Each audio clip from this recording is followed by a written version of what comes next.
sebenarnya sih ini hampir udah 9 bulan kita udah bisa beda jalan, beda rumah. Apa yang dia mau udah dapat juga. Sekarang kalau dibilang nikah siri, saya berusaha juga untuk sahkan di pengadilan agama. Dia bilang tidak mau. Tapi masa depan dan sejarah anak dihilangkan. Saya berusaha bagaimanapun dari kemarin selesai dengan baik. Tapi yang mengirim opini ke publik seperti masalah keuangan, panci, beras, garpu, itu kayak laki-laki yang paling miskin pun hal-hal itu gak bakal lakukan. Kalau walaupun dia cabut dari rumah di mana ada anak-anak dia, gak mungkin dia bawa garpu, beras, biskuit, toples gitu. Hal-hal itu kayak kita mau menjatuhkan orang. Itu ada kata-kata dalam bahasa Inggris, if you cannot kill someone, kill their character, they will die by themselves.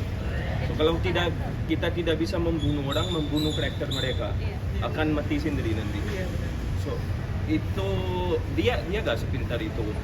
Cuman apa yang saya lihat selama 9 bulan setelah dia mulai podcast sama pengacara, aku lihat itu bukan diri dia. Saya gak kenal sama dia seperti itu. Dia gak pernah sejauh ini untuk menjatuhkan atau mengirim opini atau gitu. Dia gak pernah. Tapi sekarang menurut aku dia udah di dalam tengah-tengah di mana dia gak bisa mundur dan gak bisa maju juga. Apa sih pemicu perpisahan kalian? Perpisahan kita cuman komunikasi kita tidak baik, selalu depan anak-anak berkelahi. Dan saya lihat pun anak-anak udah punya 2 anak yang tujuan untuk ajukan isbat cerai itu katanya saya tidak mau sahkan nikah, gak mau bikin buku nikah. Ya buktinya saya mau isbat nikah biar dapat akta cerai dari pengadilan, biar masa depannya jadi sah. Kita udah pisah, saya duda dia janda sah, nggak ada domba lagi, dan asal-usul anak juga sah. Mereka juga dapat hak dan wajiban dari ayah. Tujuan itu aja sih, nggak ada aku punya tujuan kalau mau lapor ini, lapor itu. Tapi kalau membawakan fitnah itu sama aja mereka menghancurkan nama saya, usaha saya, apalagi saya sudah berumah tangga sekarang, itu sangat terganggu juga sih. So bagaimana kalau dia lagi dengar, selesaikan baik-baik aja. Nggak perlu habiskan uang untuk laporan sana sini. Mending uang itu pakai buat anak-anak aja. Saya pun di sini sama aja. Apa ini capek-capek kita lakukan hal ini? So mending selesai baik-baik. Udah kirim kan surat untuk berdamai? Iya. Apa jawabannya? Tidak ada tanggapan. So saya sudah kirim surat berdamai juga. Apapun mau bicara kita berbicara aja. Nafkah tiap bulan aja. Gimana? Nafkah tiap bulan. Nafkah sampai sekarang tiap bulan. Itu yang kita tadi berbicara. Sudah kasih nafkah, tapi di sosial media bilang nggak pernah kasih nafkah. Di mediasi bilang nggak butuh nafkah. So saya salah aja di mana? Nggak kasih nafkah pun saya dilapor nanti melantarkan anak. Saya kasih nafkah pun katanya sedikit. So saya itu nggak tahu mau ke kiri atau kanan. Makanya saya pilih cara berdamai aja. Mau apa selesai bicara. Kalau mau setelah bicara nafkah mungkin kurang atau banyak, itu bicara aja. Karena ada beberapa tuduhan juga, salah satunya mungkin soal perselingkuhan, itu boleh dijawab? Yang kita pisah itu bukan masalah perselingkuhan. Kalau perselingkuhan di 2022 ada, kita masih jalankan setelah perbaiki rumah tangga, menjalankan rumah tangga kita 2 tahun. Berpisahan kita itu gara-gara komunikasi tidak baik. Dan itu pun udah 9 bulan sekarang pisah. Apa Dan yang sudah lagi kita berpisah baik-baik ya? pisah pun kita baik-baik. Apa yang lagi mau sekarang Diperebutkan. cari celah aja kita. Di sini kita bisa laporin dia, kita sini bisa laporin dia. Cari celah itu sama aja cari masalah. Berarti kan katanya ada kontak fisik, artinya saling pukul karena dugaan perselingkuhan, itu tidak benar? Itu tidak benar.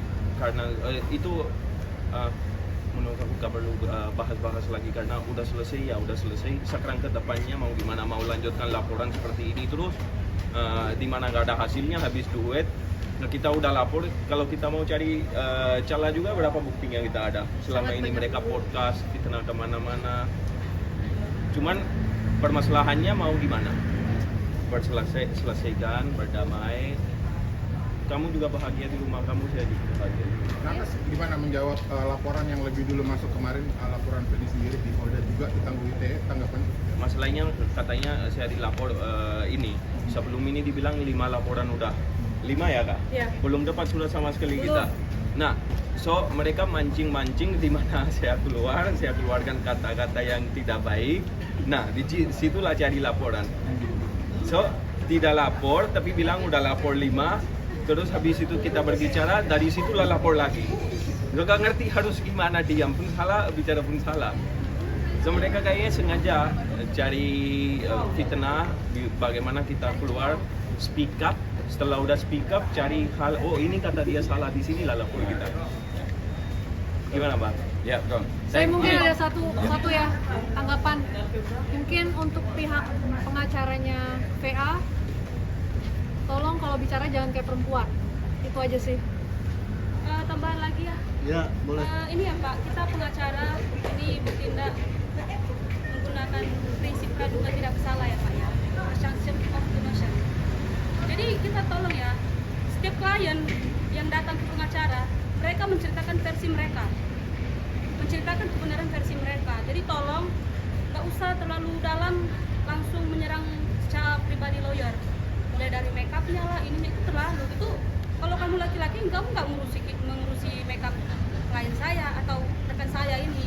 Jadi tolonglah kalau kita ini punya klien masing-masing, kita urus aja masalah masing-masing, profesional aja. Gak usah terlalu jauh dan terlalu dalam bicara mengenai rekan kita sendiri. Karena kita juga kita punya kode etik sendiri. Kalau yang di sana mengancam dengan kode etik, kita juga bisa. Cuma kalau bicara mengenai profesional, aduh, kami membiarkan Anda bicara apapun, cuma harus dijaga lah, jangan terlalu maju, ya Pak ya.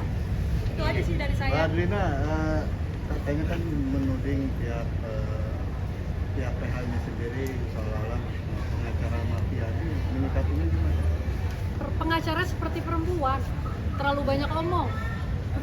Kerja aja yang baik, nggak usah banyak omong, gitu loh.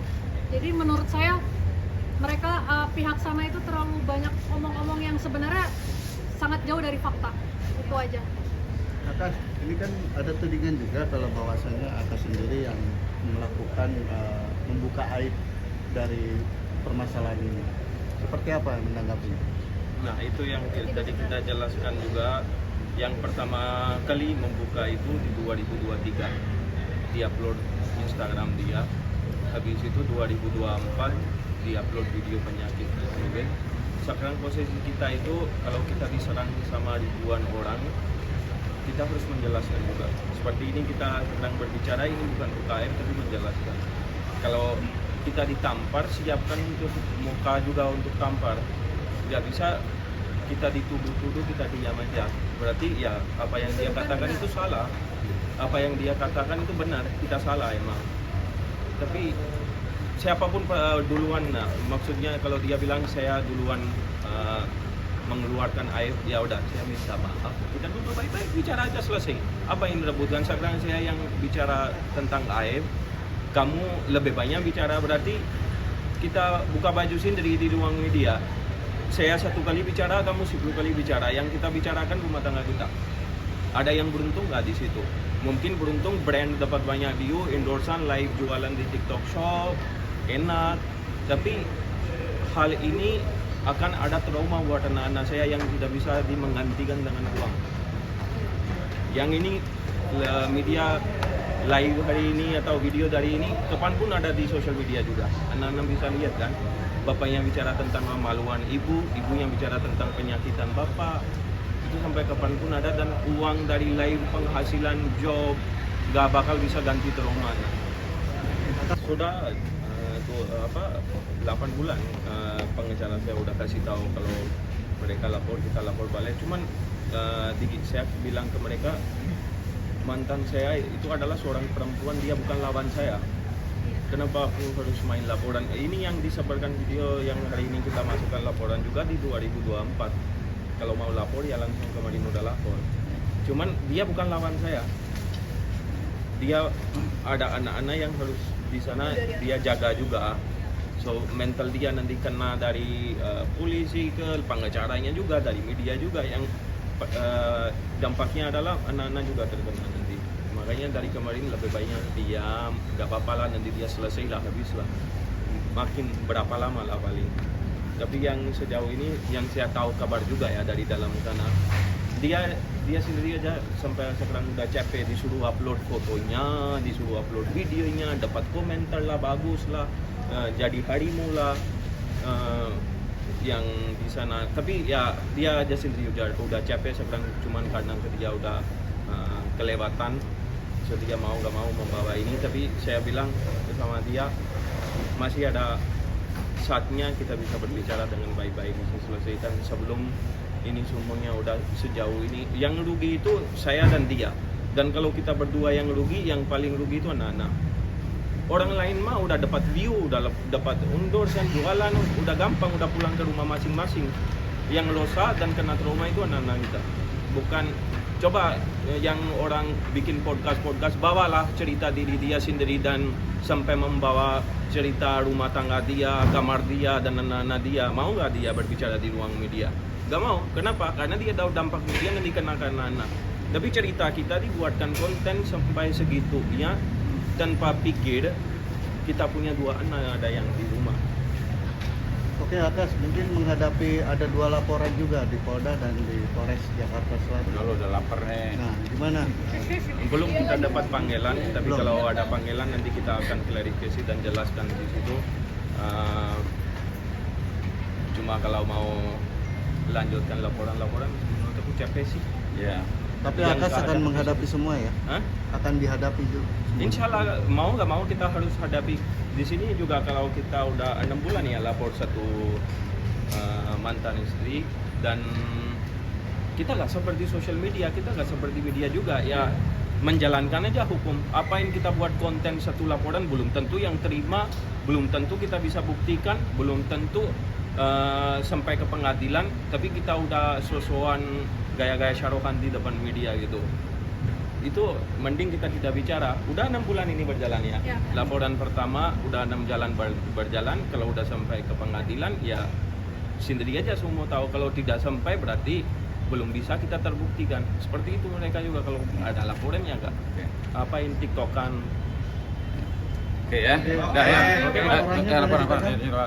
dilihatin. Banyak.